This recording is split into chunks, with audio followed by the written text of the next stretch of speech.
dig into the core issue itself. Do you believe that Trump's recent crackdowns on the universities is about ensuring accountability, or is it a form of political retribution? Can it be both? I guess, yes. I do think that I do think that it is to some degree both. I mean that the American Academy is a wholly owned subsidiary of the left. There aren't an awful lot of colleges or universities where conservatives dominate on the faculty, where the academics don't treat right-wing political thought as fascism, and where socialism and Marxism are given preference in the economics department over the free market. So there is an unbalance, and has been for decades now, an unbalance in what's being taught. But now student voices are being silenced, depending on what they have to say. And your viewers may or may not know that there were colleges that set up what they called safe spaces for students to go deal with Trump's election in 2016 and 2024, because it was supposedly so emotionally shocking for them. The idea that you can explore ideas is out of fashion, and indoctrination is really the message of the day at many of the nation's institutions of what is supposed to be higher learning. But there's also a lot of pressure from a number of groups, including nonprofits, that are calling these student protests as anti-Semitic, and the universities themselves have attempted to crack down on these protests. How do you see this? Is this some sort of collaborative effort between the Trump administration and these Ivy League universities as well? No, I think to the extent that the universities are going along, it's because they're afraid they're going to lose money. And remember, a lot of the schools that you're talking about, the Ivies, for example, and some of the more elite schools, have multi-billion-dollar endowments. Yes. That they just sit on and don't spend, while they collect money from the federal government in the form of research grants and subsidies and student loans and other kinds of assistance, while constantly turning around and biting at the hand that's feeding them. There's an inequity there. There are also studies that show that the price of tuition goes up in tandem with the amount of money the federal government makes available for student loans. So rather than trying to make college affordable, they make college expensive, and then find ways to have the government pay for it.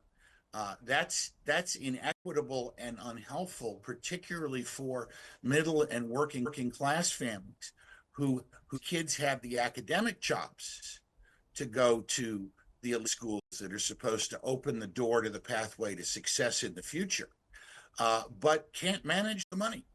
Yes. Well, foreign policy warns of what they termed zombification of universities under state pressure. What parallels do you see between what's happening in the US and in countries where academia is tightly controlled?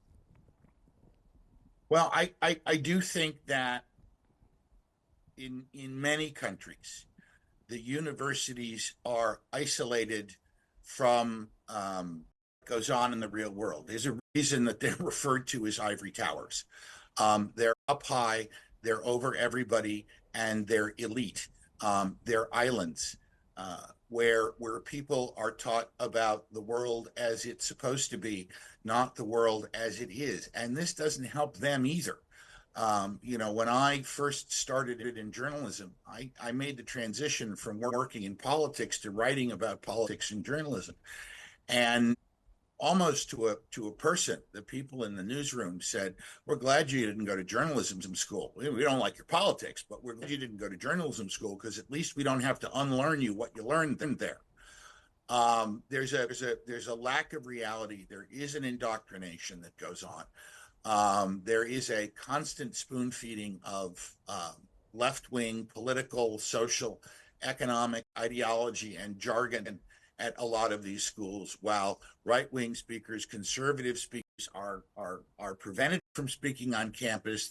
They're shouted down, they're muzzled, they're hit in the face with coconut custard pies. That was kind of fashionable about 5 years ago.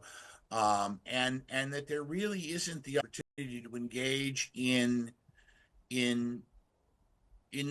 free exercise of thought. Part of freedom of speech, part of the reason that freedom of speech is important is because it allows for the expression of thought. And a university is a place where people ought to be able to say things that are controversial. And as long as they don't interfere with other people learning in a real way, and I don't mean, gee, you said something offensive that hurt my feelings, and so I can't concentrate on the lesson. I mean, we're going to block the doors to the building so you can't get into class. There ought to be opportunities to talk about unpleasant ideas, and there aren't.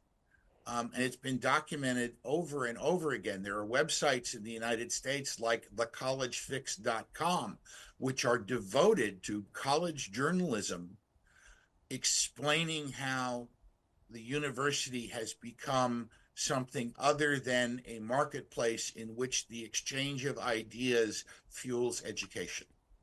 Well, you touched on the idea that universities are sort of in a bubble as in comparison to the rest of society. Now, the supporters of this argument say that basically universities have become too radical and disconnected from the real world's priorities. Is there merit to this sort of critique, and if so, should it be addressed without the political interference from government? Yes, I think there's merit. Would I like to see it addressed without interference from government? Yes, I would. I would like to see most of the world's problems addressed without the interference of government. But in this case, Trump is using the hammer that is the millions of dollars that go to college campuses, individual college campuses, to explain to them why it's in their best interest to change their behavior and level their playing field. The radical ideas about diversity, which include diversity of everything but thought, behave differently, look differently, act differently, but think the same, is pushed by the U.S. Department of Education onto universities. Again, the same thing with the so-called notions of perversions of equality and inclusion, pushed by the U.S. Department of Education by threatening university credentials. If a university is not credentialed, if a university is not certified by the government, then they can't get government research dollars. They can't get their students can't get student loans, and so there's all kinds of pressure put on colleges and universities by the federal government. This is the first time in my memory that the president has actually gone after the money rather than pushing a policy to get them to change behavior. Well, now we've seen this in action. Columbia reversed course on key policies to regain funding, raising concerns about academic independence. Do you see this setting a dangerous precedent, rather?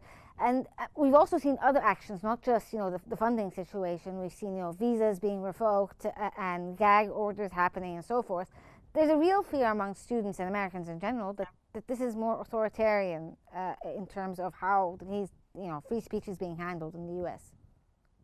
Well, anybody who's ever had to deal with an academic court or council knows what authoritarianism is.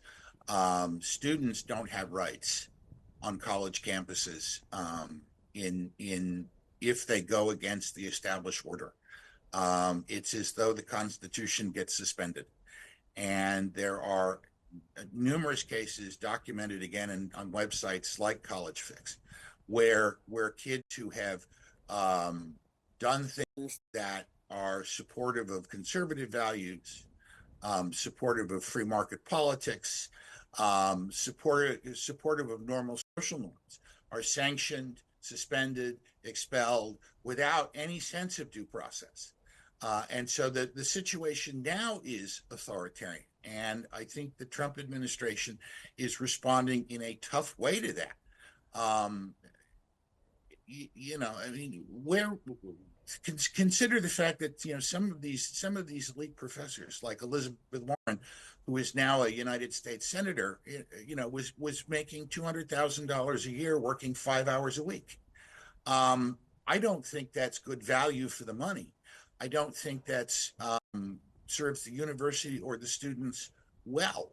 To set this up, this rarefied environment that is not associated with the real world, and in which these severe kind of draconian rules are applied to students that dare get out of line. Mm-hmm. I myself was beaten up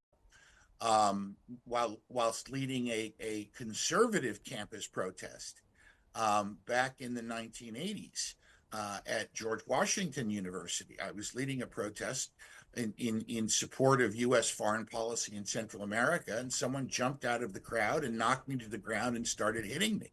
And the person was dragged off me, but they weren't arrested, they weren't suspended, they weren't thrown out of school.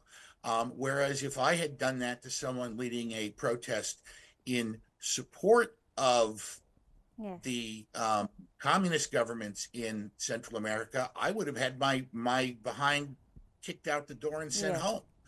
There is a real discrepancy that's based on ideology.